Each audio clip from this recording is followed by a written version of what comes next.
ఎవరు ఎన్ని అనుకున్నా మన చెవులు పని చేయకూడదు. నీ లక్ష్యాన్ని నువ్వే సృష్టించుకోవాలి. పవన్ కళ్యాణ్ ఒకసారి గుర్తు చేసుకోండి. పవన్ కళ్యాణ్, పవర్ స్టార్ పవన్ కళ్యాణ్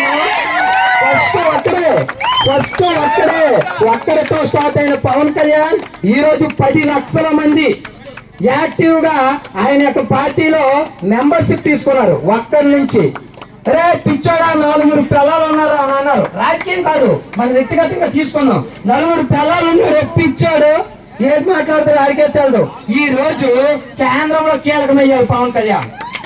ఈరోజు చంద్రబాబు పవన్ కళ్యాణ్. అలాగే సభ్య సంతోష్ కూడా తన మనసులో ఒకటే నిర్ణయించుకున్నాడు, నేను ఎలాగైనా యూటర్న్ అకాడమీని చాలా దశలు వ్యాపింప చేస్తానని చేసి ఈ రోజు ఆ స్థాయిలోకి ఎదిగాడు. ఇప్పుడు ఈ రన్నింగ్ అయిపోయిన తర్వాత నాకు ఏదనిపించిందంటే, ఈ చాలా మంది పిల్లలు ఎక్కడ కూర్చున్నారో అక్కడ కూర్చున్నారో ఈ పెద్దలో వచ్చేసరికి ఇదేదో పెద్ద హబ్ అయిపోద్దా అనిపిస్తుంది నాకు. ఇదేదో పెద్ద అకాడమీ అయిపోద్దా అని అనిపిస్తుంది నాకు. చాలా పెద్ద అకాడమీ అవుతుంది అని నాకు అనిపిస్తుంది. ఏ రోజైనా అకాడమీ అవుతుంది. నిజంగా చెప్తున్నాను, ఎక్కడో ఒక దగ్గర గవర్నమెంట్ గుర్తించి ఈ పెద్దలందరూ గుర్తించి సభ్య సంతోష్ కుమార్ కి ఈ రోజు ఒలింపిక్స్ కి వెళ్తున్నారు. ఎంతమంది, ఎన్ని కోట్ల మంది మన భారతీయులు, అందరూ ఎన్ని పథకాలు వస్తున్నాయి. గట్టి కొట్టే 10 పథకాలు కూడా రావడం లేదు. అలా ఓడిపోయినా సరే వాళ్ళకి పెద్ద పెద్ద ఇళ్ల స్థలాలు, పెద్ద పెద్ద ఎకరాల భూములు, వాళ్ళకి సైట్లు, వాళ్ళకి జాబులు, డిఎస్సి ఇలాంటి జాబులు, డిఎస్పి జాబులు ఇచ్చి వారిని ఇచ్చేస్తున్నారు. మనం ఎందుకు చేయకూడదు? మనకి గ్రామాల్లో పల్లెటూరులో భూములు లేవా?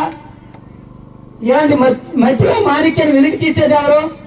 నా పిల్లము, నా పిల్లలు, నా తండ్రి, నా అమ్మ, నాయే అనుకునే వాళ్ళే తప్ప మా అనుకునే వాళ్ళు ఎంతమంది ఉంటారు? సభ్య సంతోష్ లాగా ఎటువంటి డబ్బులు ఆశించకుండా మీకోసం. అదే భద్రాచలంలో ఒక మాట అంటాడు గురువు, ఆడు శ్రీహరికి శిక్షణ ఇవ్వకముందే పోటీలు స్టార్ట్ అవుతాయి. గురువు గారు నాకు వదలండి, నేను వేసేస్తున్నా, కండలు చూసారా అని అంటాడు. తమ్ముడు నువ్వు వేసిరా అంటాడు. కోట శ్రీనివాసరావు ఈ పక్కనండి, ఈడు వెళ్తాడు, దెబ్బ అయిపోతాడు. అప్పుడు ఈ 70 ఇంటికి వెళ్ళిపోవడానికి ట్రైన్ ఎక్కిపోవడానికి వెళ్తాడు. అప్పుడు గురువు వచ్చి, ఒరే నా పిల్లమనక నా కూతురు అనక నేను కష్టపడి నా ఆపరేషన్ కోసం డబ్బులు నీ కింద పెట్టాను రా, ఇలాగే చేస్తావా? నీ మీద నేను నమ్ముకున్నాను రా, నిన్ను బాగు చేస్తాను నేను నమ్ముకున్నాను, నువ్వు వెళ్ళిపోతే నేను చనిపోయినట్లు లెక్క అని చెప్తే అప్పుడు భద్రాచలం శ్రీహరి కష్టపడి కొట్టి గురువు గారికి పాదాభివందనలు చేస్తారు. అలాగా మిమ్మల్ని నమ్ముకున్నాడు సభ్య సంతోష్ కుమార్. ఎవరిని నమ్ముకోలేదు, మిమ్మల్ని నమ్ముకున్నాడు. మీరు విస్తరించండి, మీరు కష్టపడుతున్నారు, 10 మందికి చెప్పండి. అలాగే ఈ రాయపాడు పెద్దలకి నేనేం చెప్పాలనుకుంటున్నానంటే, నా రిక్వెస్ట్ ఏంటంటే, ఇదే గొప్ప విషయమేమో కాదు, ఇదేం కాదు. ఇప్పుడు పేదలు అన్నారు, పేదలని రాయపాడు కాలనీలో 2 సెంట్లు 3 సెంట్లు భూములు ఇచ్చారు. జగనన్న కాలనీలని చెప్పి భూములు ఇచ్చారా లేదా? అలాంటి పేదవాడే ఒకడు సభ్య సంతోష్ కుమార్. సభ్య సంతోష్ కుమార్ కి ఒక 2-3 అలాంటి కాలనీలు ఇస్తే వాళ్ళు పేదవాడే కదా. ఇలాంటి ఈ యూత్ కి రాయపాడు అంటే ఈరోజు రాయపాడు లేదు. ఈరోజు రాయపాడు శ్రీకాకుళం జిల్లాకి అగ్రగామిగా ఉంది కోచింగ్ సెంటర్. ఎక్కడ చూసినా ఎవరా అడుగుతున్నారు. వైజాగ్ లో విజయనగరం మా మాస్టర్ ఒక అతను విజయనగరం బ్రాంచ్ నారాయణ స్కూల్లో ఆయన నాకు వీడియో చూపించాడు. U turn physical academy Tilaru, Narsampet taluka Tilaru దగ్గర రాయపాడంట నీరు వస్తాయి కదా తెలుసా అని. మావాడు మా యాదవ, మా గొల్లవాడు ఆయన సభ్య సంతోష్ కుమార్, మా మామ కూడా అని చెప్పాను. ఇలాంటి ప్రోగ్రాలు చాలా కండక్ట్ చేస్తున్నారు.